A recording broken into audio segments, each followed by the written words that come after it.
బోధకుని ద్వారా. ఆయన మించిన బోధకులు ఎవరు లేరు కదండి. ప్రభువుకు మించిన బోధకులు ఎవరు ఉన్నారండి? లేరు. సో ఆయన మించిన బోధకులు లేరు. ఈ వర్తమానాన్ని మించి 24 మే నెలలో మొదలుపెట్టిన ఈ 5వ అధ్యాయం కొండ మీద ప్రసంగాన్ని ప్రభు చిత్తమైతే ఈ రోజుతో ముగించడానికి బహుశా ముగించవచ్చు. దేవుని మహాకృప, అనేకమైన విషయాలు ఈ 3 అధ్యాయాల్లో ప్రభు చాలా విస్తృతమైన వర్తమానం అండి. ఇవన్నిటిని మనము చాలా కూలంకషంగా సావధానంగా ధ్యానం చేయటానికి ప్రభు ఎంతో కృపనిచ్చారు. నేను జ్ఞాపకం చేసుకున్న ప్రతిసారి మెండుగా ప్రభుని స్తుతిస్తున్నా. ఎందుకంటే దేవా, నీ ధర్మశాస్త్రమందు ఆశ్చర్యకరమైన సంగతులు చూచినట్లు మా కనులు తెరవండి అని భక్తులు ప్రార్థించారు. సో ప్రభు కూడా మన కనులు తెరిచి ఆయన మాటలందు లక్ష్యం ఉంచడానికి మనకు అనుగ్రహించిన ఇట్టి అవకాశాన్ని బట్టి నేను కూడా మెండుగా ప్రభుని స్తుతిస్తున్నా.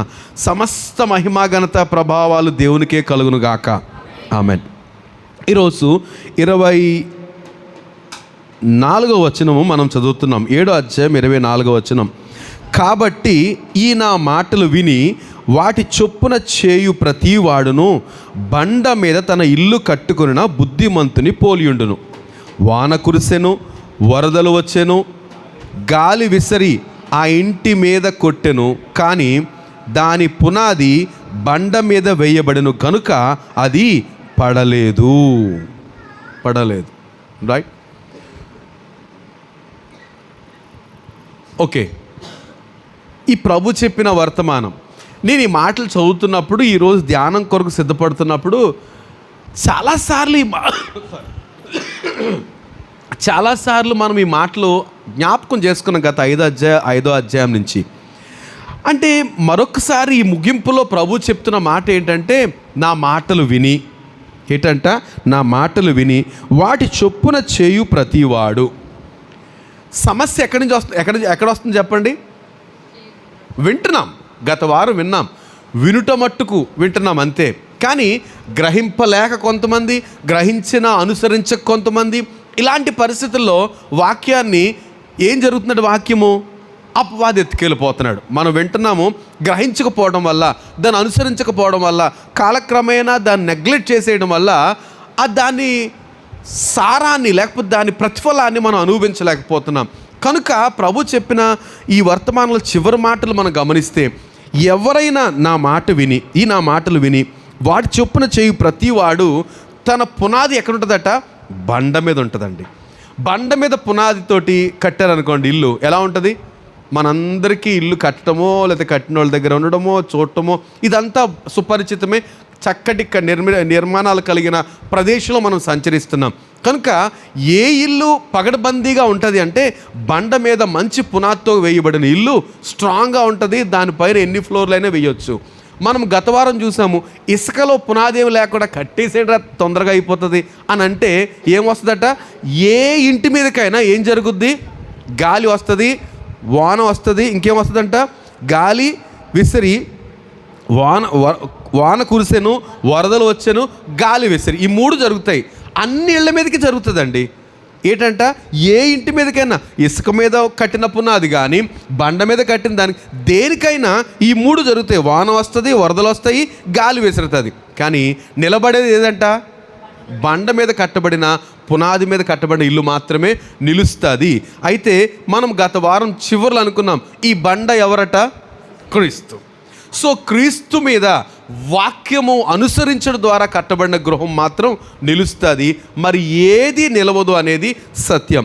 నేను కొన్ని విషయాలు మీ మీద ఈరోజు అనుకున్నాను. నేను మన టైటిల్ ఏమై ఉండాలని కోరుతున్నానంటే, సమస్త ఆశీర్వాదాలు ఎక్కడున్నాయి చెప్పండి?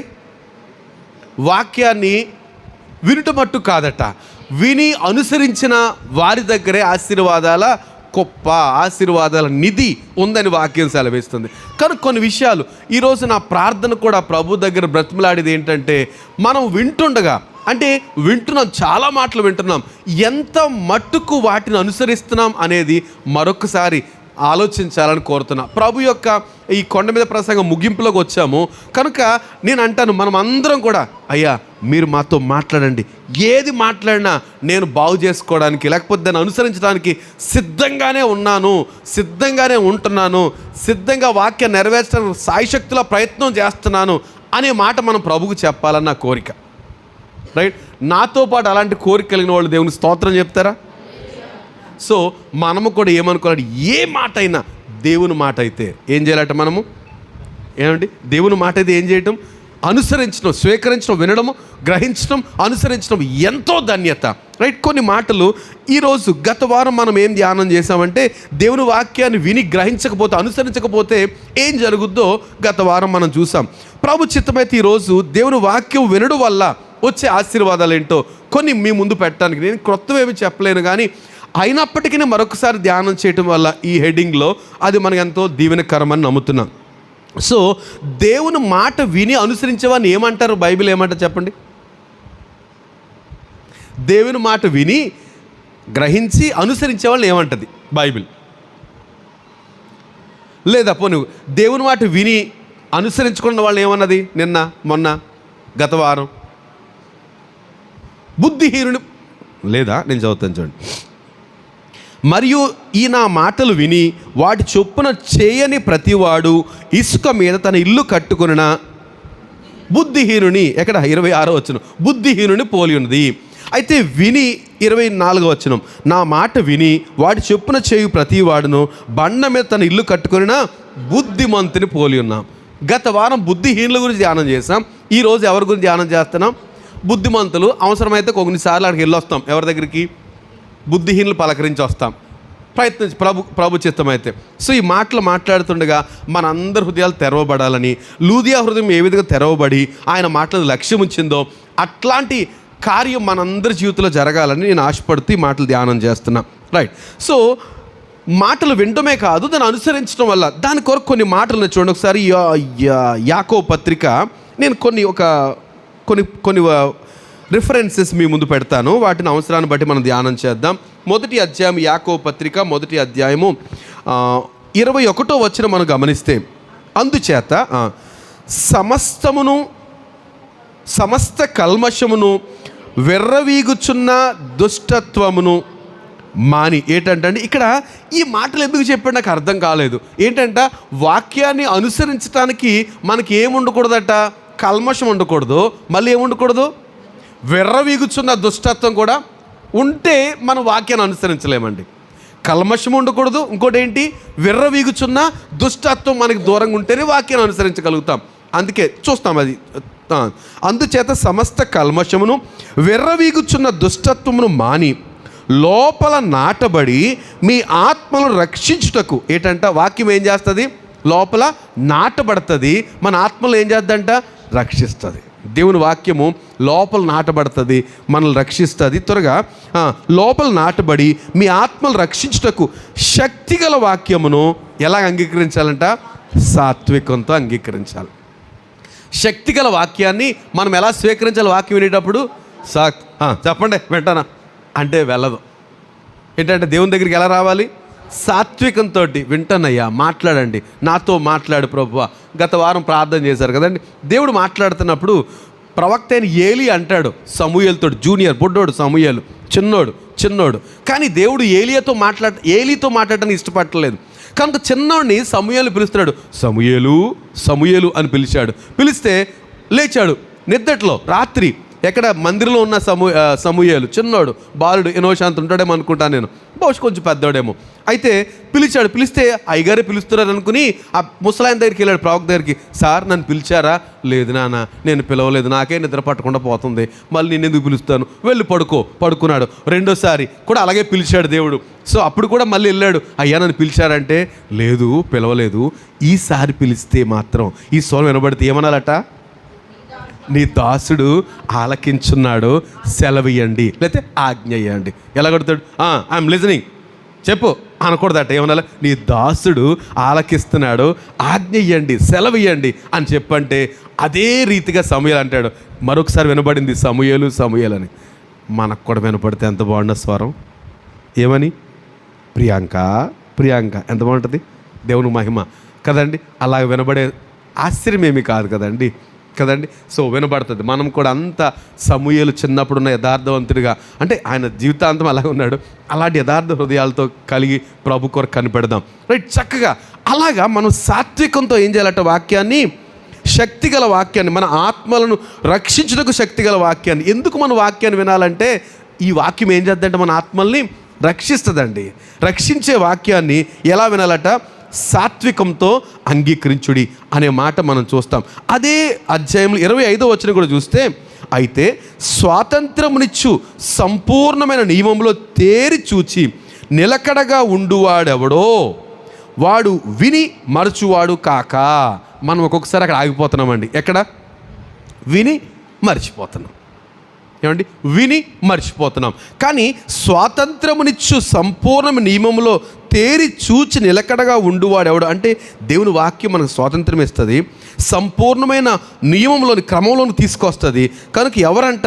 విని మర్చువాడు కాక క్రియను చేయువాడై ఉండి తన క్రియలో ధన్యుడు అవుతాడు. కనుక మనం ఎప్పుడైతే వాక్యాన్ని మర్చిపోకుండా విని క్రియను చేసే, అంటే ఏమైతే మనకు చెప్పిందో అది చేయటానికి మనం ముందు ఉపక్రమిస్తే ఏమవుతాం? మనం మన పనిలో ధన్యులం అవుతాం. వి విల్ బి బ్లెస్డ్, దీవించబడతాం. దేవుని వాక్యానికి అంత శక్తి ఉందండి. చక్కటి కీర్తన 29వ కీర్తన, దేవుని వాక్కు ఏం చేద్దంట? 15 సార్లు ఉంది. యెహోవా యెహోవా యెహోవా. ఆయన స్వరము ఆయన ఏం చేస్తుందంట? దేన్నైనా ముక్కలు చేసేద్దంట అండి. అరణ్యాన్ని ఎండబెట్టేద్దట, లేకపోతే చెట్లు ఆకులు. అబ్బా, ఎంత మాధుర్యంగా కీర్తన దావీదు చేత లిఖించబడిందో, అద్భుతమైన కీర్తన. కనుక దేవుని మాట, అలాంటి మాట మనకు వస్తున్నప్పుడు మనం ఎంత అబ్బురంగా తీసుకోవాలండి, ఎంత శ్రద్ధగా తీసుకోవాలండి వాక్యాన్ని. రైట్. కనుక మనము నిన్న గత వారము కొన్ని విషయాలు, ఒక ఎగ్జాంపుల్ చూసాం కదండి. ప్రభు చెప్పిన ఉపమానం 4 ప్రదేశాల్లో విత్తనాలు పడ్డాయని, 3 ప్రదేశాల గురించి ధ్యానం చేసాం. 4వది ఎక్కడ పడిందంట? 8వ అధ్యాయం లూకాసు వార్త 15వ వచనంలో చక్కటి మాటలు ఉన్నాయి. ఏంటంట? మంచి నేలను విత్తబడిన లేకపోతే మంచి నేల కలిగిన హృదయం కలిగిన వారు ఎవరనగా 8:15 కదండి. ఏంటంట? వీళ్ళు ఎలా వింటారంట? ఇంకొకసారి జ్ఞాపకం చేస్తాను ఈ మాటలు మనకి. ఎందుకంటే నేను చాలా బాధపడుతున్నా, లేకపోతే నేనే కాదు, ప్రభువు కూడా మనం వాక్యం ఎవరైతే వింటున్నారో వారి గురించి ఆయన ఆందోళన చెందుతున్నట్టుగా సమాజానికి అర్థమవుతుంది, లేదా సేవకులకు అర్థమవుతుంది. ఎందుకంటే వింటున్నాము కానీ ఏం చేస్తున్నాము? సమయం వచ్చినప్పుడు ఫలించలేకపోతున్నాం, కష్టం వచ్చినప్పుడు తొలగిపోతున్నాం. అలా కాకుండా వాక్యాన్ని విని అనుసరించే వారంగా ఉండాలని ప్రభు కోరిక. కాబట్టి ఏం జరుగుతుందంట? చదవండి తల్లి. ఏం చేస్తారంటే వాళ్ళు వాక్యం వింటున్నప్పుడు యోగ్యమైన మంచి మనసుతో అవలంబించి, వాక్యం విని దాన్ని అవలంబించి ఓపికతో ఫలించువారు. ఏంటంట? ఈ 3 విషయాలు జరగాలండి. వాక్యం వినేవారి జీవితంలో ఏం జరగాలంట? యోగ్యమైన మంచి మనసుతో విని దాన్ని అవలంబించి ఓపికతో ఫలించువారు. ఒక మాట అడుగుతాను నేను, ఏమండి? అలాంటి ఓపిక మనకు ఉందండి? ఏంటది? వాక్యం వినిన తర్వాత మంచి మనసుతో విని దాన్ని అవలంబించి అనుసరించడానికి తగిన ఓపిక మనకుందా? ధన్యులం అవుతాం. ఉంటే నాకు అంత ఓపిక లేదండి, నాకు ఓపిక లేదంటే ఆపోజిట్ ఏం చేస్తాం? ధన్యతకి ఆపోజిట్ ఏంటి? అది మనకే తెలియాలి. ఏమండి? ధన్యతకి ఆపోజిట్ ఏంటి? వాక్యం చెప్తుంది ధన్యులైతే సఫలు అవుతారట. ఎప్పుడు? వాక్యాన్ని మంచి మనసుతో విని అవలంబించి ఓపికతో ఫలించువారు ధన్యులు అవుతారు. కనుక ఈ మాట మీరు స్వీకరించాలని, మనమందరము దేవుని వాక్యం విషయంలో బహు జాగ్రత్త కలిగి ఉండాలని నేను కోరుతున్నాను. మరొక మాట, వాక్యం వినుడి ద్వారా వచ్చే ఆశీర్వాదాల గురించి నేను మరొక మాట, యెషయా గ్రంథం. దీన్ని గత బహుశా 2 నెలల క్రితం మనం కూడా ఆలోచించాం. 2 నెలల క్రితం కాదు కానీ యెషయా గ్రంథం 55లో వాక్యం వినుడి ద్వారా ఏం జరుగుద్దంట? దీన్ని సాధారణంగా మనం ధ్యానం చేసాం. యెషయా గ్రంథం ఒక వారం కూడా ఒక టాపిక్గా. ఏంటంట? వాక్యము మన దగ్గరకు వాక్యం వచ్చిందంటే అది చాలా తన కార్యాన్ని చెయ్యాలని ప్రభు వాక్యాన్ని మనకు అనుగ్రహిస్తారట. 55వ అధ్యాయము 10వ వచనం మనం గమనిస్తే, వర్షము ఏ విధంగా ఆకాశాన్ని వచ్చి మరలా అలాగ వెళ్ళకుండగా భూమిని తడిపి విత్తువానికి విత్తనమును భుజించువానికి ఆహారము ఇచ్చి చిగిర్చి వర్ధిల్లినట్లు చేయను, అలాగే దేవుని నోటి నుంచి వచ్చే మాట కూడా ఉంటుంది. ఏమండి? దేవుని దగ్గర నుంచి వచ్చే మాట ఎలా ఉంటుందట? వర్షము ఏ విధంగా వచ్చి భూమిని తడిపి మంచి ఫలాలు ఇస్తుందో, దేవుని దగ్గర వచ్చిన కూడా మనం వర్ధిల్లాలనే మన దగ్గరకు వచ్చింది. ఏమండి? అయితే వచ్చినప్పుడు దేవుని సేవకుడు మనకు వివరిస్తున్నప్పుడు మనం ఏం చేయాలంటే దాన్ని స్వీకరించాలి. యోగ్యమైన మంచి మనసుతో అవలంబించి విని అవలంబించి ఓపికతో ఫలిస్తే ఏం జరుగుద్దో ఇక్కడున్న మాటలు నాకు అది తెలిసిన తర్వాత ఎంత సంతోషం అనిపించిందంటే, ఏం జరుగుద్దంట, నేను తొందరగా 2-3 వచనాలు చదువుతాను చూడండి. ఏం జరుగుద్దంట? 11వ వచనం మనం తన పంపిన కార్యాన్ని, అంటే ఏ ఉద్దేశంతో ప్రభు వాక్యాన్ని పంపించాడో అది నెరవేరాలంటే ఎప్పుడు నెరవేరుతుంది? మరలా మనం వినాలి, అవలంబించాలి, ఓపికతో ఫలించాలి. ఫలించినప్పుడు ఏ పర్పస్తో దేవుడు పంపించాడో ఆ వాక్యం మన హృదయంలో నెరవేరినప్పుడు ఏం జరుగుద్దంటే, ఏమండి, ఈ 12-13 వచనాలు చదివితే ఏంటంట, సంతోషంతో బయటకు వెళ్తామట, సమాధానం పొంది కొనుపోబడతామట, మీ ఎదుట పర్వతములు మెట్టలు ఏమవుతాయంట, సంగీతనాదం చేస్తాయట. ఏంటండి? సంతోషంతో బయలు వెళ్తాము, మన ఎదుట సమాధానం తోడుకొని పోబడతాము, మన ఎదుట పర్వతాలు మెట్టలు ఏం చేస్తాయట, సంగీతనాదం చేస్తాయి, చెట్లన్నీ ఏం చేస్తాయంట, చప్పట్లు కొడతాయట. నా మాట గమనించారా? ఎవరి విషయంలోనూ ఇలా జరుగుతుంది.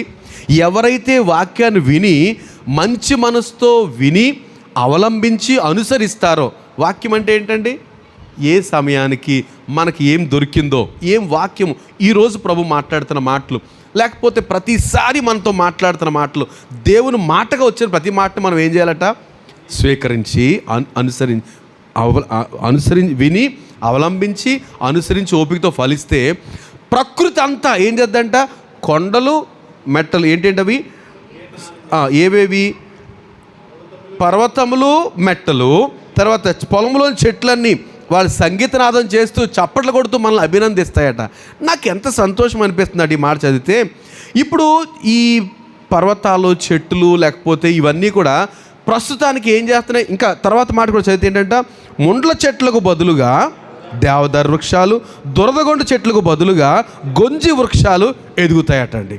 ఏంటంట, ఇప్పుడు ఈ ముండ్ల చెట్లు, దురదగొండ్లు, కానీ మనం ఎప్పుడైతే వాక్యాన్ని అనుసరించామో, సంఘము లేకపోతే మనుషులు వాక్యాన్ని అనుసరించిన ప్రయత్నం చేస్తున్నారో, ప్రకృతి లేకపోతే ఈ భూమి మొదట దేవుడిచ్చిన ఆజ్ఞ ఏంటి, నువ్వు ఫలించి వర్ధిల్లాలి, భూమిని నిండించాలి, లేకపోతే భూమి వర్ధిల్లాలి. ప్రభు ఆజ్ఞ ఇచ్చాడు, ఆజ్ఞను రెన్యూల్ చేసుకుని తిరిగి మళ్ళీ భూమి ఏం చేద్దంట, మంచి ఫలాలు మనకి ఇస్తుందట. ఈ మాట గమనించాలి. ఏంటండి, నేను తొందరపడుతున్నాను, నేను ఒకసారి మీరు శ్రద్ధగా నా వైపు చూస్తే, ఎప్పుడైతే మనం వాక్యాన్ని విని అనుసరించి దాన్ని ఓపికగా ఫలిస్తామో, ఏమైతే మాట్లాడాడో, అప్పుడు ఈ సృష్టి అంతా, భూమి కానీ, చెట్లు కానీ, పర్వతాలు కానీ, మెట్లు కానీ, ఇవన్నీ ఇంతవరకు ఏం చేస్తున్నాయంటే అవి క్రమం తప్పి దురదగొండ చెట్లు, ముండ్ల చెట్లు అలా ఇస్తున్నాయి, సరిగ్గా పంటలు లేవు. కానీ ఇప్పుడు మనం వాక్యాన్ని అనుసరించి నడిస్తే మాత్రం ఏం జరుగుద్దట, మొదట దేవుడు ఆదికాండం 1వ అధ్యాయంలో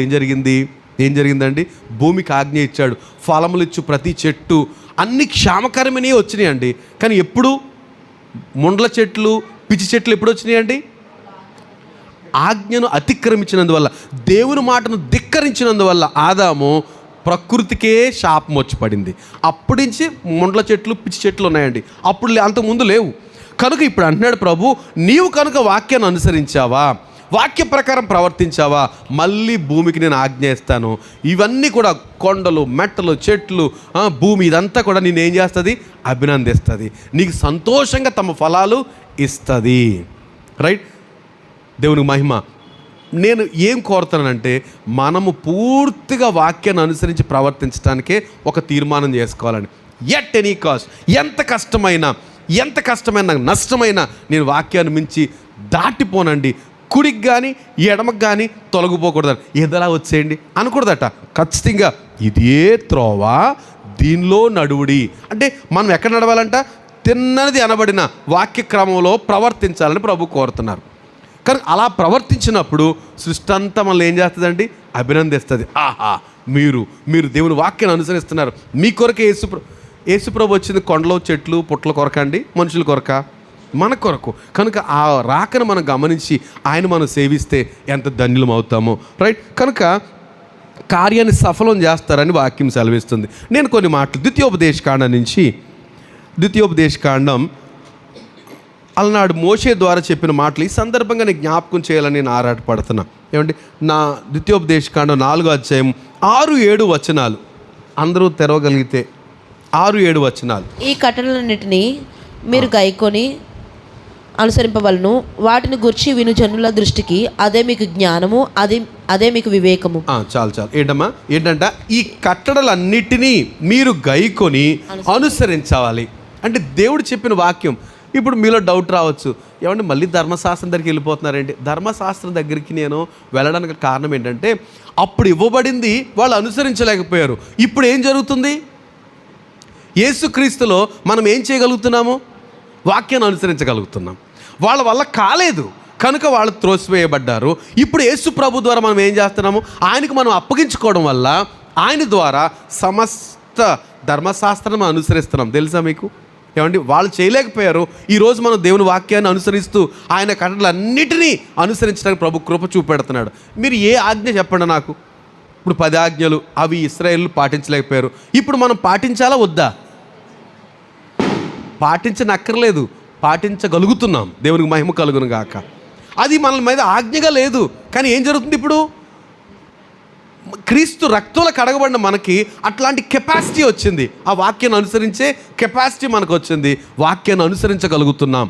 కనుక మోషే ద్వారా ఇవ్వబడుతున్న మాట ఏంటంటే ఈ కట్టడలన్నిటినీ గైకొని అనుసరించాలి, వాటిని గూర్చి విను జనుల దృష్టికి అదే మీకు జ్ఞానము. ఏమంటే అదే మీకు వివేకము. ఏంటంట, మనం వాక్యాన్ని అనుసరించడమే ఏంటంట జ్ఞానము, వివేకం. ఈ మాట మీరు అంగీకరిస్తారు లేదా? అంటే దేవుని వాక్యాన్ని అనుసరిస్తే మనకి ఏం కలుగుద్దంట? జ్ఞానం కలుగుద్ది. జ్ఞానం అంటే మన నిత్య జీవితంలో ఒక మంచి నిర్ణయం తీసుకోవడానికి కానీ, ఒక మంచి సలహా ఇవ్వడానికి కానీ, వివేకము ముందు ఇవన్నీ మనకు కలుగుతాయట దేవుని వాక్యాన్ని మనం అనుసరించడానికి. ఇంకా చక్క మాట ఉంటుంది కదండి, వివేకము. వారు చూచి నిశ్చయముగా ఈ గొప్ప జనము జ్ఞాన వివేచన గల జనమని చెప్పుకుందరు. ఏమనుకుంటారంట? ఎవరు? మన చుట్టుపక్కల వీళ్ళ సామాన్యులు కాదండి, జ్ఞాన వివేకము కలిగిన జనము. ఇందాక సోదరులు చెప్తున్నారు కదండి, ప్రభు ఏర్పరచుకున్న శిష్యులు ఎవరు? మోస్ట్లీ జాలర్లు లేకపోతే పామర్లు. కానీ వాళ్ళు ఏం చేశారంట? భూమిని తల్లకిందులు చేశారు. వాళ్ళ మాట ఎవరు ఎదిరించలేకపోయారట.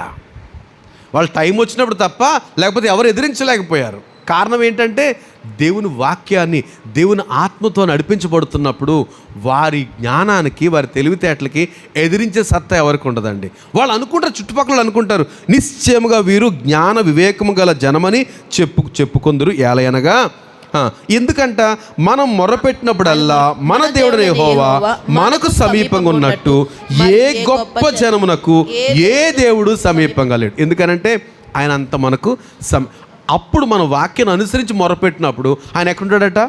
It's very near. ఆయన అంత సమీపంగా ఉంటాడు. దేవునికి మహిమ కలుగును గాక. ఏమండి, నేను మరొక 7వ అధ్యాయం 12 నుంచి కొన్ని మాటలు. ఏమండి, దేవుని వాక్యాన్ని చూడండి. మీరు ఈ విధులను విని వాటిని అనుసరించి నడుచుకునే ఎడల, ప్రతి చోట ఇదే ఉంటుందండి. ఏంటి? వినాలి, విని అనుసరించి నడుచుకోవాలి. కానీ ఇప్పుడు నేటి సమాజంలో ఉన్న బాధ అంతా ఏంటంటే చక్కగా వింటాము కానీ ఏం చేస్తున్నాం? అనుసరించి నడవట్లేదు. కనుక అనుసరించి నడిస్తే వచ్చే ఆశీర్వాదాల గురించి నేను అక్కడక్కడ కొన్ని పాయింట్స్ అండర్లైన్ చేసుకున్నాను. అవి చదివేస్తాను. అన్నీ చదవాలని నా ఉద్దేశం కాదు. ఏంటంట, ఏం చేస్తారట? నిన్ను ప్రేమించి నిన్ను ఆశీర్వదించి అభివృద్ధి చేసి, ఏంటంట, ఎవరైతే ఈ మాటలు అనుసరించి నడుచుకుంటారో, అంటే నేను ప్రాక్టికల్గా మాట్లాడాలంటే ఏమండి, ఇప్పుడు యేసు ప్రభు రక్తం ద్వారా కడుగుబడ్డాము. మరి మనము ధర్మశాస్త్రం మన మీద నిందారోపణ చెయ్యదు, కొట్టివేయబడింది అంటున్నారు. అట్లాంటప్పుడు మనం అనుసరించడం ఏంటండి? ఏమండి, ఆలోచిస్తున్నారా? మనం కష్టపడి అనుసరించాలి వీటన్నిటిని. ఎస్, మనకు ఆశ కలగాలి. ఏంటది? నేను ఈ మాటల్ని అనుసరించాలి, తప్పక ఈ మాటలు అనుసరించాలి. ప్రభు సహాయం చేస్తాడు. నా వల్ల కాదు, దీన్ని అనుసరించి నా వల్ల కాదంటే ఎవరి వల్ల కాదు. అలా కాకుండా ఇది నేను ప్రభు నాకు సహాయం చేస్తాడు, ఖచ్చితంగా ఆయన జయించాడు కనుక నేను కూడా వీటి వాక్యాన్ని అనుసరిస్తానంటే దీవించబడతాం. ఎవరైతే ఈ వాక్యాన్ని విని అనుసరిస్తారో వారు ఆశీర్వదించబడతారట.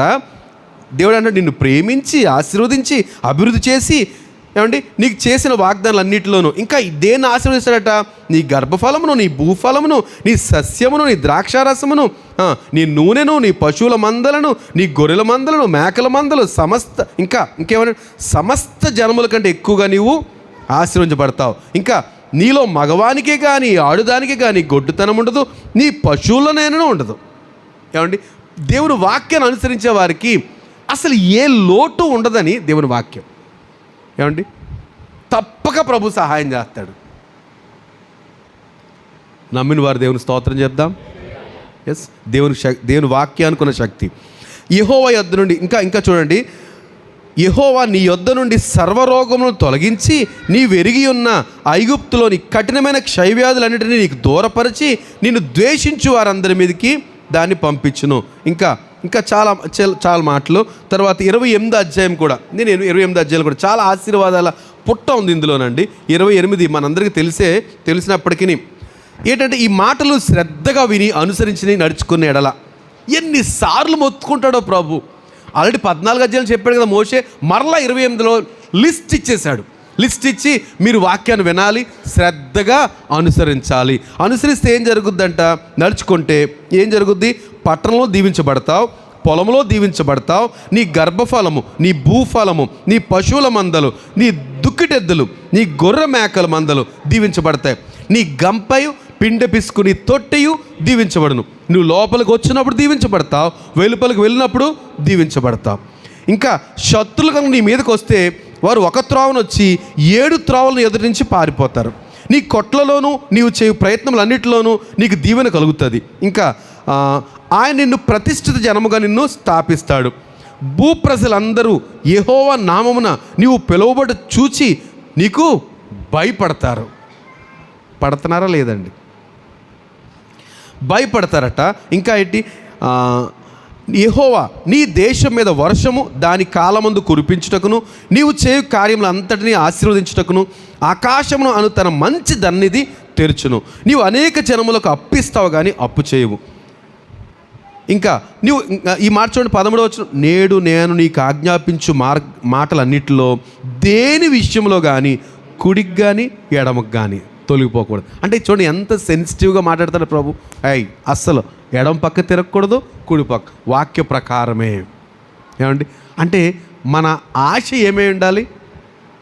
ఏమండి పక్కా వాక్యం ప్రకారమే. ఇప్పుడు ఎవరిని అడిగారు అనుకోండి, నువ్వు ఎలా చేస్తున్నావు, ఈజ్ దేర్ ఎనీ వర్డ్ అంటే అండి ఈ వాక్య ప్రకారం ఇలా ప్రవర్తిస్తున్నా అని చెప్పగలగాలి. ఏ చేసినా ఒకసారి ఊహించండి, గత వారం వెనక్కి వెళ్ళి మీరు కొన్ని పనులు చేశారు. ఆ పని చేసేటప్పుడు మనుషులైతే గమనించలేండి, దేవుడే బాబు ఈ పని చేసావు దేన్ని బట్టి అంటే, ప్రభువా ఈ మాట ఉంది కదా దాన్ని బట్టి ఇలా చేశాను అని చెప్పగలుగుతామా? ప్రతి దాని విషయంలో. నా మాట అర్థమవుతుందండి? ఇప్పుడు సోదరులు చెప్పారు కదా, ఒక బ్రదర్స్ ఇద్దరు కాగితం రాసుకున్నారు. ఏమని? మేము బ్రతుకున్నంత వరకు, అంతేనండి, మేము బ్రతుకున్నంత వరకు ఈ ఇంటి మీద కాకి ఆ ఇంటికి రాకూడదు, ఆ ఇంటి మీద కాకి ఈ ఇంటి మీద రాకూడదు. Is there any word? కాగితం రాసుకోవడానికి ఆధారం ఏమైనా ఉందా? వాక్యం యాక్సెప్ట్ చేస్తుందండి అలాగా? ఎలా కుదురుతుంది? చీల్చి డొక్క డోలు కడతాడు ప్రభు కదండి. ఆ మాట ప్రభు దగ్గర పెట్టి ఒకళ్ళు అడిగారు అనుకోండి, ప్రభు మేము ఇలాగ అనుకున్నాం, నువ్వెవడో అనుకోవడానికి, ఆయనేమో ఎంత ఘోర పాపినైనా క్షమించగలిగిన సమర్థుడు, మనల్ని కూడా క్షమించమన్నాడు. నువ్వు క్షమిస్తేనే క్షమించబడతావు. అది వాక్యం. అలాంటప్పుడు మనం క్షమించకుండా నేను నిన్ను క్షమించను, నువ్వు నన్ను క్షమించుకో, వీళ్ళిద్దరు ఎక్కడికి వెళ్తారు? అక్కడ కలుసుకుంటారు. ఎక్కడ? మండే అగ్నిగుండంలో కలుసుకుంటారు. తప్పు కుదరదు కదా అలాంటి. అందుకే మనం ఏం చేసినా నేను ఎలా చేస్తున్నానండి, వాక్య ఆధారం ఉందా? అయితే చేద్దాం, లేకపోతే ఏం చేద్దాం? ఒకవేళ తెలియదు ఒక్కోసారి మనకి వాక్యం ఉందో లేదో, అప్పుడు ఏం చేయాలి? మనకి మంచి కుటుంబం ఉంది, లేకపోతే సేవకుడు ఉన్నాడో, లేకపోతే బోల్డ్ అవకాశాలు ఉన్నాయి, చక్కగా చదవాలి, లేకపోతే అడగాలి, ఈజ్ దేర్ ఎనీ ఎవిడెన్స్? నేను ఇలా ప్రవర్తిస్తున్నాను, దానికి ఏమైనా వాక్య ఆధారం ఉందా? అలా చేయగలిగితే ధన్యులం అవుతాం. అలా కాకుండా మన ప్రవర్తన మన ఇష్టానుసారంగా ప్రవర్తించి వాక్యం సపోర్ట్ లేకపోతే ఏమవుతాం మనం? మన ప్రయాస అంతా వృధా అయిపోతుంది. ఈ విషయాన్ని మనం అందరము గమనించాలి. సో ఇన్ని మాటలు చదువు. ఇంకా చూడండి ఒకసారి. అందుకే మరీ చెప్తున్నాడు, కుడికి కానీ ఎడమకు కానీ తొలగకూడదు. ఇంకా నీ దేవుడైన యెహోవా ఆజ్ఞలు విని వాటిని అనుసరించి గైకొని ఎడల యెహోవా నిన్ను తలగా నియమించును కానీ తోగ్గా నియమింపడు. నీవు పైవాడవుగా ఉండు కానీ క్రింద వాడవుగా ఉండవు. ఏమండి, ఒక్క మనలో మనమాట. ఇశ్రాయేలు ఏ పొజిషన్లో ఉన్నారండి? ఇప్పుడు ప్రపంచంలో ఇశ్రాయేలు ఏ పొజిషన్లో ఉన్నారు? లోకమంతా భయపడే పొజిషన్లో ఉన్నారు. వాళ్ళ గురించి గమనిస్తున్నారు. ఏం చేస్తారు, ఏం మాట్లాడతారు, ఏంటి పరిస్థితి, కారణం ఏంటి? వర్డ్, వాక్యాన్ని బట్టే. వాళ్ళ మీద ఎంతో థ్రెట్ అండి. ప్రపంచం అంతా కూడా వాళ్ళని లేకుండా మొత్తం అంటే నాశనం చేసేద్దామని ఎంతమంది గొప్ప రాజులు, ప్రపంచాన్ని ఏలిన వారు సైతం ప్రయత్నం చేశారు. వాళ్ళకి పెద్ద కష్టం కాదు, కానీ వాళ్ళ వల్ల కాలే. ఇప్పటికి 1 కోటి మంది ప్రపంచంలో ఇజ్రాయేల్ ఉన్నారు అని అంటే డైరెక్ట్ ఇజ్రాయేల్ యూదులు అన్నవాళ్ళు ఉన్నారంటే అది ఎలా సాధ్యమైందంటే అది దేవునికి మాత్రమే సాధ్యం. ఎందుకంటే వాక్యాన్ని అనుసరించే వాళ్ళు ఎవరైనా ఎక్కడ ఉంటారు? పైగానే ఉంచుతారు కానీ క్రిందవాడుగా దేవుడు ఉంచడం. ఈరోజు ఇన్ని మాటలు వింటున్న మనము వాక్యాన్ని ఏం చేయడానికి ప్రయత్నం చేయాలి? అనుసరించడానికి. దేవుడు మనల్ని రైస్ చేస్తాడండి. వాక్యాన్ని భయపడ్డామా? మనం ఏం చేస్తామంటే ఈ వాక్యం ఆయన చెప్తున్నాడు కాబట్టి వినండి నేను అన్నవాళ్ళని నేను ఏమంటానంటే ఏమన్నా చెప్పండి, నీ కర్మ అనాలి. అవునా? అంటే చెప్పేవాళ్ళు పలానోళ్ళు అయితేనే వింటానండి, లేకపోతే వినండి. అంటే మనం ఏం చేస్తామంటే మనుషులు ఈయనకి 4 మార్కులు వేయచ్చు, ఈయనకి 8 మార్కులు వేయచ్చు. అది అనవసరం.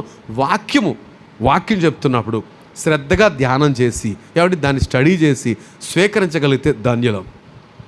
ఏమండి, రైట్. నేను ఇంకొక మాట, కొన్ని ఎగ్జాంపుల్స్ మీ ముందు పెట్టాలని ఒక కుటుంబాన్ని మీ ముందు పెట్టి నేను ముందుకు వెళ్ళిపోతాను. ఏమండి, అబ్రహాము, ఆయన తమ్ముడైన లోతు, వీళ్ళిద్దరి గురించి మనకు బాగా తెలుసు కదండి. అబ్రహాంతో దేవుని మాట ఏంటి చెప్పండి? అబ్రహాంకు దేవుడు ఏం చెప్పాడు? ఒక ఫైన్ మార్నింగ్ అంటాడు, అబ్రహాం ఎలా ఉన్నావు, బాగున్నావా? నీ గారాల కొడుకు ఎలా ఉన్నాడు, హ్యాపీయేనా? అయ్య బాబు, ఈ సూపర్ ప్రభు, ఆ ముసలిది ఆ నిడిచిపెట్టట్లేదు, నవ్వు, పళ్ళు ఊడిపోతున్నా, ఎంత నవ్వుతుందో కొడుకుని చూసి. చాలా సంబరంగా చెప్పేస్తాడు అబ్రహాం. అంతే కదండి, మనకి ఇష్టమైన పిల్లల గురించి చెప్తాను, ఊరికి చెప్పేస్తాం మనం. అలాగే అబ్రహాం తెగ చెప్పేస్తాం. జోసెఫ్ గారిని అడిగారు అనుకోండి, మీ మనవడి సంగతి ఏంటి అంటే ఎంత సంతోషం. లేకపోతే ఇంకెవరైనా అబ్రహాం గురించి అలాగే అడిగాడు ప్రభు, సంతోషం చెప్పేస్తాను. ఆగాగా మరీ ఎక్కువ సంతోషించేకు. ఆ ఒక్క కుమారుని పట్టుకొచ్చి 3 రోజుల ప్రయాణం అంత దూరంలో మోరియా పర్వతం ఉంది, అక్కడికి వెళ్ళి ఆ పర్వతం నాకు బలిచ్చేసే. ఎస్ అన్నాడు అంతే. మరలా ఏమి అదేంటి ప్రభు, ఎంత తప్పు చేసావు ప్రభు, నేను ఎంత చెప్తుంటే సంతోషపడిపోతున్నా. ఆ ఒగ్గాను కొడుకు వాళ్ళే మా కుటుంబంలో సంతోషం. అయ్యి బాబు, నా ఎస్టేట్ అంతా సంతోషమే, పనులందరికీ సంతోషమే. ఒక రకంగా ఉన్నాడు, హీరో. అలాంటి బలిచ్చేయమంటావేంటి అని ఏం అనలే. అన్నాడు, పట్టుకెళ్ళి ఏం చేశాడండి? ఇచ్చేసాడా లేదా? ఇచ్చాడండి, ఇచ్చేసాడు అంటానికి అక్కడ లేదు. ఎక్కడుంది? హెబ్రీ పత్రికలో విశ్వాసం ఉన్నప్పుడు అబ్రహాము తన కుమారుడు ఇస్సాకును బలి ఇచ్చెను. ఫుల్గా ప్రిపేర్ అయిపోయాడండి. కారణం ఏంటి తెలుసా? అబ్రహాముకి కుమారుడు అంటే ఇష్టమా, దేవుని మాట అంటే ఇష్టమా? దేవునికి మహిమ కలుగును గాక.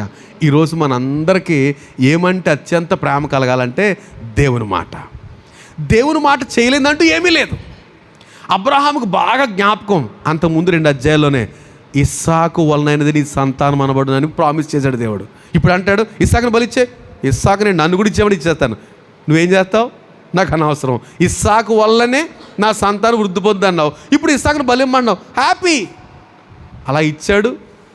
మళ్ళీ దేవుడు తనకి ఇచ్చాడు తన కొడుకుని. ఈరోజు ఇశ్రాయేల్ అందరూ ఇస్సాకు నుంచి వచ్చిన వాళ్ళే. దేవుని మహిమ కలుగును గాక. అబ్రహాము దేవుని మాట వినడంలో ఏమండి, అబ్రహాము దేవుని మాట నమ్మెను, అది అతనికి నీతిగా ఎంచబడను. దేవుని నమ్మాడు, అదే దేవుని మాట నమ్మాడు. కనుక మనకి కళ్ళ ముందు కనపడుతున్న ఎగ్జాంపుల్ దేవుని మాట. అంటే మనం ఎప్పుడు నమ్ముతామంటే, నేను ఇదొక బాధపడతా ఉంటాను, మన ఇష్టానికి అభ్యంతరం కలగనంత వరకు దేవుని మాట నమ్ముతామండి. మనం దేవునికి విధేయులం అవుతాం. నా మాట అర్థమవుతుందండి?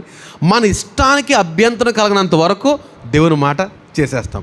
మన ఇష్టానికి వ్యతిరేకంగా కనుక దేవుని మాట వచ్చిందనుకోండి, అప్పుడు ఆలోచిస్తాం, నేను ఈ మాట నెరవేర్చలేకపోతున్నాను ప్రభువా, నన్ను క్షమించు, అని మళ్ళీ సాక్ష్యం కూడా చెప్తాం.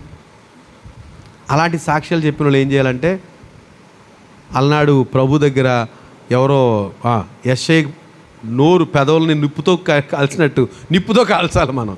ఏంటి అలాంటి బలహీనమైన సాక్ష్యాలు చెప్పిన వాళ్ళకి. అంటే ఏం చేస్తాము, మన ఇష్టానికి అనుకూలమైనప్పుడు వాక్యాన్ని వింటాము, మన ఇష్టానికి వ్యతిరేకంగా ప్రభు మాట్లాడుతున్నాడు మాత్రం మనం దాన్ని వ్యతిరేకిస్తాం. వర్కౌట్ అవ్వదండి, ప్రమాదంలో చిక్కుపడిపోతాం. రైట్, ఇంకొక ఎగ్జాంపుల్కి వెళ్దాం. లోతు తన భార్య, 2 కుమార్తెలు. ఏమండి, వారితో దేవుడు చెప్తున్నాడు తన దూతను పంపి, ఇగో అర్జెంటుగా మీరు వెళ్ళాలి, ఇది ఖాళీ చేసేయాలి, దీని మీద అగ్ని గంధకాలు కురిపించబోతున్నాను, కనుక మీరు ఇక్కడ నుంచి వెళ్ళేటంత వరకు మేము ఏమీ చేయలేము. ఎంత ప్రేమ అండి దేవునికి. ఏంటంట, లోతు తన భార్య, 2 కుమార్తెలు, మీరు బయటికి వెళ్ళేటంత వరకు నేను ఇక్కడ ఏమీ చేయలేను అంటే, సరే త్వర పెడుతున్నారు, చేతులు పట్టుకు లాక్కొస్తున్నారు, వెళ్ళిపోండి, ఆ పర్వతం మీద పారిపోండి అంటే, ప్లీజ్ ప్లీజ్ ప్లీజ్ ప్లీజ్ పర్వతానికి వెళ్ళలేము, ఆ కింద చిన్న ఊరు ఉంది అక్కడికి వెళ్తాం, పోండి అన్నాడు. అంటూ ఏం చెప్పాడు, 17వ వచనం, ఆదికాండం 19వ అధ్యాయం 17వ వచనం చూస్తే, ఆ దూతలు వారిని వెలుపలకు తీసుకుని వచ్చిన తర్వాత ఆయన, నీ ప్రాణం దక్కించుకున్నట్లు పారిపోము, నీ వెనుక చూడకము. ఏంటంటే దేవుని మాట ఏంటి, నీ ప్రాణం దక్కించుకోవడానికి పారిపో, కానీ ఏం చేయకూడదు, వెనక్కి చూడకు. ఎందుకు పెట్టాడంటే ఫిట్టింగు, ఏమండి, మహా ఇష్టత కలిగి ఉన్నారు వాళ్ళందరూ. అయ్యో సొదొమ, మనల్ని మాత్రం వెళ్ళిపోమంటే వెళ్ళిపోతామండి. ఇప్పుడు ఎంతో కష్టపడి ఇల్లు కట్టుకున్నాము, లేదా కుటుంబాన్ని కట్టుకున్నాము, ఆ సోఫాలో అన్నీ కొనుక్కుంటున్నాము కదండి. ఇవన్నీ కొనుక్కొని వెనక్కి చూడొద్దు, గో హెడ్, వెళ్ళిపోండి, నీ ప్రాణం దక్కించుకుంటావు. దేవుని మాట అయితే ఏం చేయాలి, మనం వెళ్ళిపోవాలి.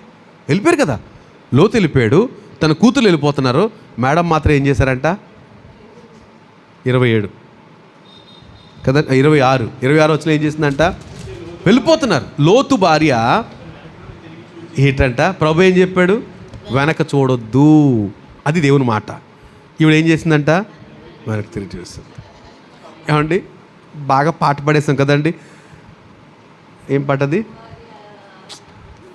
మొదట అదేంటి, చివరి చరణం ఏంటి, సొదొమ గొమొర్రా సోద్యము చూడా, సొదొమ గొమొర్రా సోద్యము చూడ, లోతు భార్య నాడు లోకాశలకు లోబాడి, లోతు భార్య నాడు లోకాశలకు లోబాడి, ఊరి వెలుపల ఉప్పు స్తంభమాయే, గొప్ప స్తంభమాయే, ఊరి వెలుపల ఉప్పు స్తంభమాయే, గొప్ప స్తంభమాయే. ఏంటంటండి, లోకాశలకు లోబడి ఆవిడ ఏం చేసిందంట, వెనక్కి తిరిగి చూసిందట. నాకు అర్థం కాని విషయము, భర్త వెళ్ళిపోతున్నాడు, పిల్లలు వెళ్ళిపోతున్నారు, ఈవిడ ఎందుకు చూడాలని వెనక్కి, ఎందుకంటారు, మీరు మాట్లాడారా స్త్రీలు అంటే, ఆవిడ కూడా స్త్రీయే కదా, ఎందుకు చూస్తుంటారు, మీకేం తెలుసు చెప్పమ్మా, చామలు పోతాయి. కిచెన్లో ఆ డబ్బాలన్నీ ఉంటాయి, ఏమైపోద్ది. మరి సంపాదించి పెట్టింది ఎవరు, ఆయనకి యజమానే కదా. ఆయన రావే పోదాం, దేవుడు కృప ఉంటే తర్వాత సంపాదించవచ్చు అంటే ఎవరు ఎక్కువ బాధపడాలి లెక్క ప్రకారం కదండి.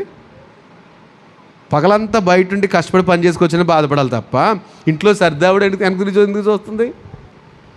ఏమండి, ఈ పిల్లలు చూడట్లేదు, కసిగానే ఉన్నారు ఆడపిల్లలు కూడా, కానీ అమ్మగారు మాత్రం వెనక్కి చూస్తే, నాకు ఎప్పుడు పొద్దుట కొంచెం ఆలోచించి బాధ అనిపించింది. సడన్గా చచ్చిపోయింది కదండి. ఉప్పు స్తంభం అంటే ఏంటి, దాన్ని గీక్కుని పట్టుకెళ్తారా, చచ్చిపోయింది, డెడ్. ఇప్పటికి ఒక్కోసారి ఫోటో వస్తుంది, ఈ లోతు భార్య పేరేం పేరండి, లోతు భార్య పాపం పేరు లేదు, ఉప్పు స్తంభం, లోతు భార్య పేరు ఉప్పు స్తంభం. ఇప్పుడు మొన్న ఫోటో పంపించి ఎంత అందంగా ఉందో, అలాగా అక్కడ ఉందట. అలాంటి రూపురేఖలే కొంచెం కనపడతాయని అంటారు. ఏమైపోతారు భర్తను పిల్లలు, చెప్పండి ఒకసారి, ఏమైపోతారండి, వెళ్ళిపోగలరా వాళ్ళు, అలాగా వెళ్ళిపోగలరా? అయ్యో అమ్మ, ఆలోచించాడు, అమ్మ భార్య, 2 పిల్లల కన్నా తల్లి, ఉప్పు స్తంభం అయిపోయింది, వాళ్ళు వెళ్ళిపోగలుగుతారు అలాగా? నాకు అనిపించింది, ఒక్కరు వాక్యానికి అవిధేయులైతే కుటుంబానికి అంతటికి ఏం కలుగుద్ది, వాక్యానికి అవిధేయులైతే నష్టం వాళ్ళ పక్కన పెట్టండి. ఎంత దుఃఖం అంటే ఇది. ఇప్పుడు భార్య ఉప్పు స్తంభం అయిపోతే వాళ్ళు హ్యాపీగా మీ అమ్మ ఉప్పు స్తంభం అయిపోయింది పదండి అంటే వెళ్ళిపోతాడా? పిల్లలు వెళ్ళిపోతారు అలాగా, అమ్మా కదండి. ఎంత బాధ అది. ప్రభు చెప్పాడు వెనక్కి తిరిగి చూడొద్దు. నేను అంటాను ఈరోజు మనం చాలా మాటలు ఇలాగే దాటేసేస్తున్నామండి. ఏం పర్లేదు, నేను ఇంతే, ఇది నేను అనుసరించలేను అనుకున్నా. చూసారా, నేను అంటాను వాళ్ళకి వెంటనే వచ్చేసింది, మనకి వస్తుందనే ఫిక్స్ అవ్వండి ఒకసారి. ఎంత ప్రమాదకరం ఆ ఆలోచన. వాక్యాన్ని అనుసరించకుండా మనము సేమ్ లోతు భార్యలాగా చూస్తాను. ఏమవుతుంది అక్కడ వాళ్ళ మధ్య ఏదైనా డిస్కషన్ అయిందేమో, బహుశా వెళ్తున్నారు, ముందే భార్య ఉంది, నడు ప్రభు చెప్పాడు చూడొద్దు అనేసి చూస్తాను, ఏమవుతుంది మీరు గమనించారు. ఆ పిల్లల సంబంధాలు అక్కడ ఉండిపోయినాయి కదండి. వాళ్ళందరికీ ఫిక్స్లు అయినాయి, సంబంధాలు ఫిక్స్ అయినాయి అంట వాళ్ళిద్దరికీ. కనుక దోచి చెప్తున్నాడు, వీళ్ళకి ఏమైనా సంబంధాలు ఉంటే వాళ్ళతో మాట్లాడి వెళ్ళారు. బాబు వచ్చేయండిరా, వచ్చేయండి నాన్న, మా పిల్లల్ని చేసుకుంటున్నారు కదా, వచ్చేయండి. వెళ్ళవయ్యా, ఇది అంట అక్కడి నుంచి అంట అగ్ని వచ్చేద్దంట, కాల్చేద్దంట, వెళ్ళవయ్యా. చాలా వెట్టకారంగా చేశారు వాళ్ళు.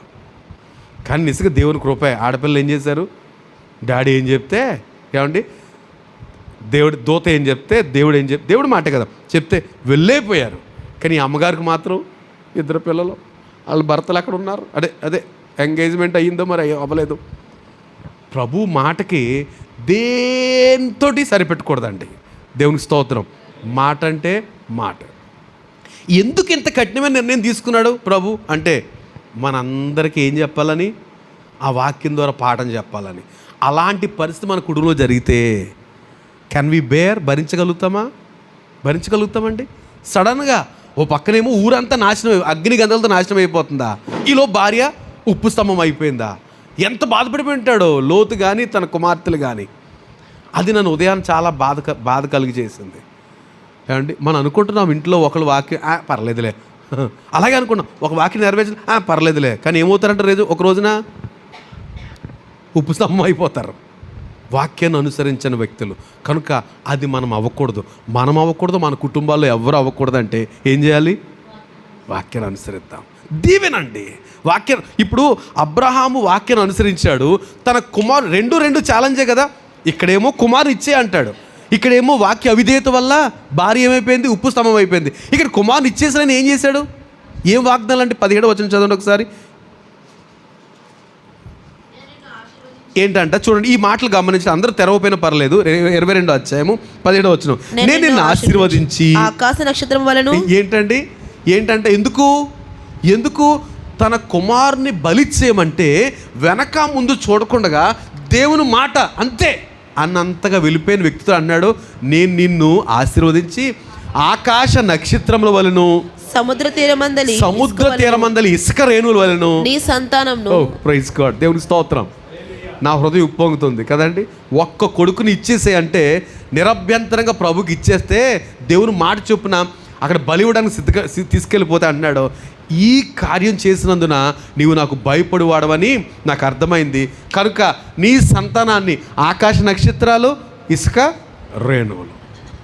ఇప్పుడు లోకమంతా కలిసి ఏమండి, లోకమంతా 198 దేశాలట, వాళ్ళందరూ కలిసి ప్రొద్దుటి నుంచి ఒక నెల రోజుల పాటు లెక్క పెట్టిన క్రైస్తవం లెక్క పెట్టగలుగుతారు ఎంతమందిను? అవ్వదండి. క్రైస్తవం లెక్క పెట్టలేరు. ప్రపంచ జనాభా నాకు తెలిసి 700 నుంచి ఇప్పటికి చాలా సంవత్సరాలు అయింది కాబట్టి ఒక 750 కోట్లు 800 కోట్లు అనేయచ్చు. 800 కోట్లలో క్రైస్తవులు ఎంతమంది ఉంటారో లెక్క పెట్టగలుగుతారా? ఆ 800 కూడా కరెక్ట్ అని అంటారా? లెక్క పెట్టే లోపే ఎంతమంది పుడుతున్నారు ఏమండి? కనుక లెక్క పెట్ట అసాధ్యం కాదు. ప్రభు చెప్పినట్టు ఇశ్రాయేలు లేకపోతే యేసు ప్రభుని విశ్వాసం ఉంచిన వారు ఆకాశ నక్షత్రాలు ఇసుక రేణువులు. కారణం ఏంటి? తనకు ఒక్కగానొక్క కొడుకుని దేవునికి ఇవ్వడానికి దేవుని మాట విని లోబడినప్పుడు ఇంత ఆశీర్వాదం. మరలా ఇంకొక మాట ఉంటుంది 20 అది అయిపోయిందాం 17 26 కూడా 18 నెక్స్ట్ వచ్చి. మరియు నీవు నా మాట వినినందున నా మాట వినినందున భూలోకంలోని జనములన్నీ నీ సంతానం వల్ల ఆశీర్వదించబడును. ఏంటంటే ఈ మాటలు మీరు మనకు అలవాటు అయిపోయినాయి. కానీ ఎందుకు అబ్రహాముని దేవుడు అంత ఆశీర్వదించాడు? ఆయన జనాంగాన్ని ఆకాశ నక్షత్రాలు ఇసుక రేణువులు అంటాడు. మళ్ళీ నీవు నా మాట వినినందున భూమిలోని జనములన్నీ నీ సంతానం వల్ల ఆశీర్వదించబడును. ఏంటి? ఆ అబ్రహాము సంతానం వల్ల దీవించబడతాయి. ఏమండి? ఎందుకు ఎంత గొప్ప వాగ్దానం? ఆయన మాట విన్నందుకు. ఈరోజు మరొకసారి మనందరము ప్రభు ముందు సాగిలపడి, నీ మాట వింటానయ్యా. ఏదో పాట ఉంది కదా, నీకు లోబడతానయ్యా. ఏంటది? నీ మాట వింటాను, నీకు లోబడతానయ్యా. సండే స్కూల్ పాట అనుకుంటా. లోబడతాను అనే మాట, ఈ 2 మాటలు ఉంటాయి, మిగతాది నాకు తెలియట్లేదు. కానీ చిన్న సండే స్కూల్ పిల్లల పాటలేండి, పెద్దోళ్ళది కాదు. మీరు పాడే ఉండాలి ఇప్పటికి. అయితే నీ మాట వింటాను, మీకు లోబడతానయ్యా అనే పాట. ఏమండి? కనుక మాట విని మాటకు లోబడితే వచ్చే ఆశీర్వాదం మనం చూడలేకపోతున్నామండి. మేము గత గురువారం ధ్యానం చేసాం. వారికి మేలు అరూరా వృక్షం వల్ల అంటే మేలు కలిగిన దాన్ని గమనించలేని స్థితిలోకి వెళ్ళిపోతారట. అలాగుంది మన పరిస్థితి. వాక్యం విన్నామా, వచ్చే ఆశీర్వాదాలు ఎంత గంభీరమైనవో మనకు అర్థం కావట్లేదు. కానీ దేవుని వాక్యం సత్యము, అది నా ధైర్యం. దేవునికి స్తోత్రం. వాక్యాన్ని నెరవేర్చగలిగితే ఆయన మాటలన్నీ అవునన్నట్టే ఉన్నాయండి. కనుక లోతు భార్య దేవుని మాట వినకపోవడం వల్ల కుటుంబంలో గొప్ప దుఃఖము, బాధ, ఎన్నో నష్టానికి కారణమైంది. ఇప్పుడు దేవుని శత్రువుల జాబితాలో చేరారు వాళ్ళు కదండి. మోయాబీలు, అమ్మోనీయులు వీళ్ళు ఏమయ్యారంట? ఇశ్రాయేలుకి శత్రులయ్యారు. ఎవరు? ఈ లోతు సంతానం. కారణం, దానికి మూలం ఎవరు? తల్లి దేవునికి అవిధేయటం అవడం వల్ల మొత్తం తమ జాతి అంతా కూడా దేవునికి వ్యతిరేకమైపోయారు. దేవునికి శత్రువులుగా, ఇశ్రాయేలు ప్రజలు శత్రువులుగా మిగిలారు.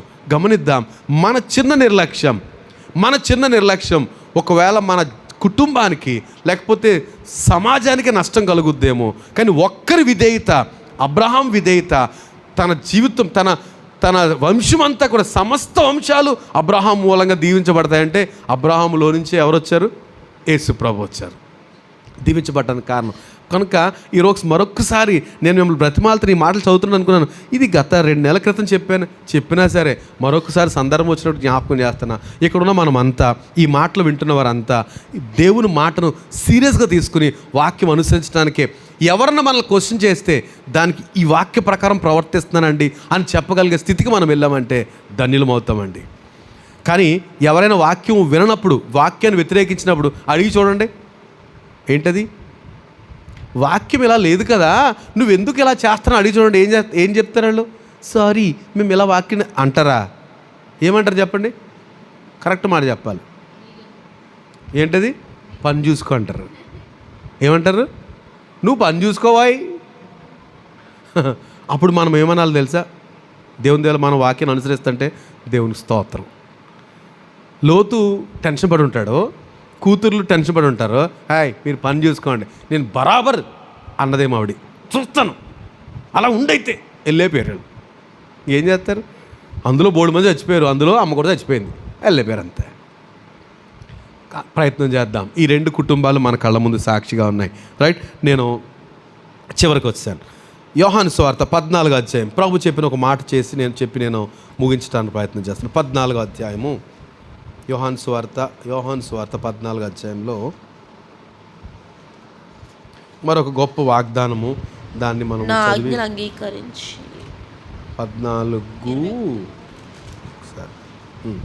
23వ వచనం. యేసు, ఒకడు నన్ను ప్రేమించిన యెడల వాడు నా మాట గైకొనును. ఈ మాట గమనించండి.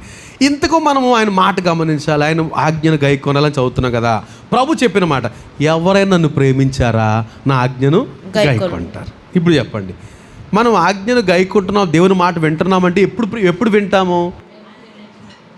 దేవుని మీద ప్రేమ ఉంటే ఆయన మాట వింటామండి. దేవుని ప్రేమ లేకపోతే అంతే. గమనించాలి ఈ మాట. దేవుని మీద ప్రేమ ఉందా, ఆయన మాట వింటాం, అంతే కదా. ఇప్పుడు మన పిల్లలు ఉంటారు, కొంతమందికి డాడీ అంటే విపరీతమైన ప్రేమ. కనుక డాడీ సిట్ అంటే సిట్, స్టాండ్ అంటే స్టాండ్, భయపడి కాదు. ఏం చేస్తారు? ఇప్పుడు మా మనవాళ్ళు ఉన్నారండి, ఎనోకు, ఎలైసా, వీళ్ళు ఉన్నారు. వీళ్ళు చిన్నప్పటి నుంచే డాడీ అంటే విపరీతమైన ప్రేమ. డాడీలా స్టైల్ అంటాడు, ఇలాగంటాడు, డాడీలాగా ఇంకేదైనా సరే అంతే, సేమ్ కారణం ఏంటంటే డాడీ అంటే ప్రేమ, భయం కాదు. భయం ఉంటే ఉండొచ్చు, కానీ ఎక్కువ ప్రేమ ఉంటుంది కనుక డాడీలాగే. అలాగా మన డాడీలాగా ఆయన మీద ప్రేమ ఉందనుకోండి, మనకి ఏం చేస్తాం? కానీ మనం తెలివైన వాళ్ళు, ఈ పిల్లలకు తెలియదు కదా, డాడీ అంటూ ఉంటారు, డాడీ ఏం చెప్తే చేస్తారు, డాడీ లాగే ఉంటారు, ఆయన విపరీతంగా ప్రేమిస్తారు. మనము పేరుకు మాత్రం మా డాడీ యేసు ప్రభు, మా డాడీ అని చెప్పింది మాత్రం చెయ్యం. ఇది మన స్టైల్. ఏమండి, ఆలోచిద్దాం. ఎక్కడ కూడా నా ఈరోజు ప్రభు ఆత్మ మనల్ని తొందర పెట్టేది ఏంటంటే, ఏ ఒక్క ప్లేస్లో కూడా వాక్యాన్ని దాటిపోవద్దు, వాక్యాన్ని నెగ్లెక్ట్ చేయొద్దు. Either right or left or right, కుడికి కానీ ఎడమకి తొలగిపోకుండా తిన్నగా వెళ్ళటానికి మ్యాక్సిమం కష్టపడదాం.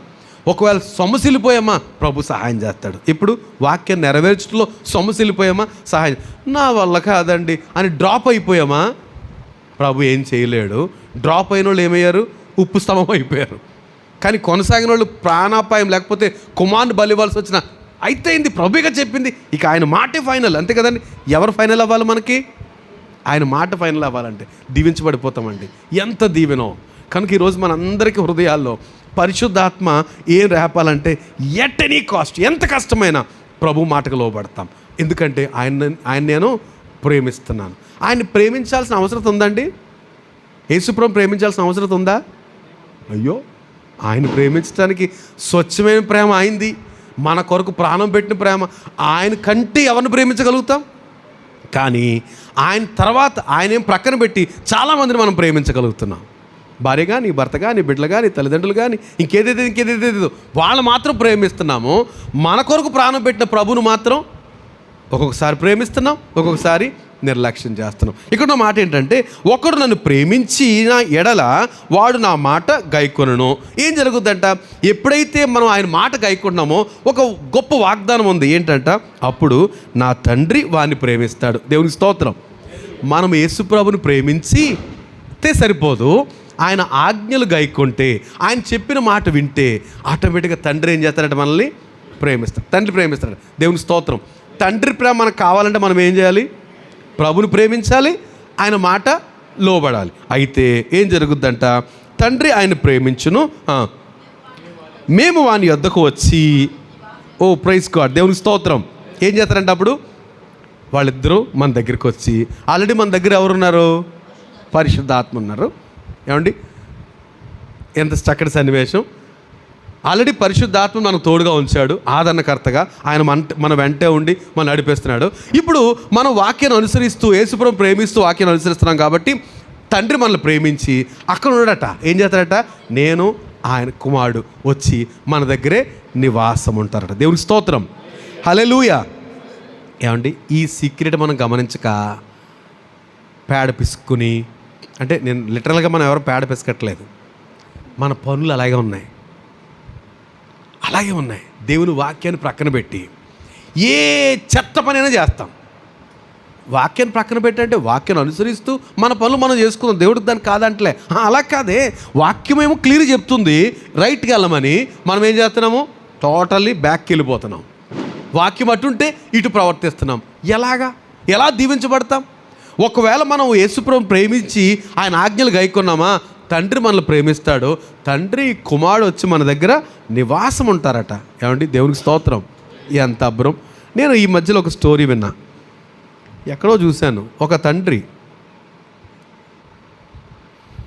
రాజుగారిని ఎవరో పట్టేసుకున్నారు. భోజనాలు ఉన్నాయి కదా, ఒక నిమిషమే, తొందరపడకుండా. ఒక రాజుగారు ఈ వేటకెళ్ళి ఒక అనామకుల చేతిలో పడిపోతే వాళ్ళ మనుషులు తినేసేవాళ్ళు. ఇంక వాళ్ళ తరుముతుంటే పారిపోతుంటే ఎవరో ముగ్గురు యవ్వనస్తులు ఆ దారిని వెళ్తూ రాజుగారిని సేవ్ చేసి వాళ్ళ ఊరు తీసుకెళ్ళిపోయారు. ఊరు తీసుకెళ్ళిన తర్వాత రాజుగారు అని అర్థమైంది. ఇక వాళ్ళు చాలా గ్రాండ్గా చూసుకుంటే ఇప్పుడు రాజ్యానికి వెళ్ళిపోయాడు. రాజుగారు వెళ్ళిపోయి వాళ్ళ ముగ్గురిని పిలిపించి, కోరుకుండా మీకు ఏం కావాలో, మీరు నిజంగా ఆ రోజు కనుక నాకు సహాయం చేయకపోతే నేను అది పడి తినేద్దురాళ్ళు, నా ఏ భాగం ఆగా భాగం తినేద్దురా ఆ భయంకర మనుషులు, నన్ను మీరు సేవ్ చేశారు, కోరుకోండి అయ్యా అంటే ఒకరిని అడిగారు పిలిచి నీకేం కావాలంటే, అయ్యా నాకు ఉద్యోగం లేదండి, అలాగా ఆ కర్ర చెట్టు కొట్టుకుని అమ్ముకుంటున్నానంటే వెంటనే మంత్రి పిలిచాడు, ఇతను ఉద్యోగం అరేంజ్ చేయి అన్నాడు. ఇంకొకరికేమో ఇంకేదో చెప్పుకొచ్చాడు, నేను మర్చిపోయాను. అంటే అప్పుడు ఆ ఇల్లు లేదంటే ఇల్లు కట్టించాడట. మూడో వాడిని కావాలి, నీకేం కావాలంటే, అయ్యా నాకు ఏం వద్దండి అయ్యగారు, మీరు ప్రతి సంవత్సరం మా ఇంటికి వచ్చి భోంచేసి వెళ్తే సరిపోద్ది అన్నాడట. ఏంటంట, రాజుగారు ప్రతి సంవత్సరం ఇంటికి వచ్చి భోంచేసి వెళ్తే సరిపోద్ది.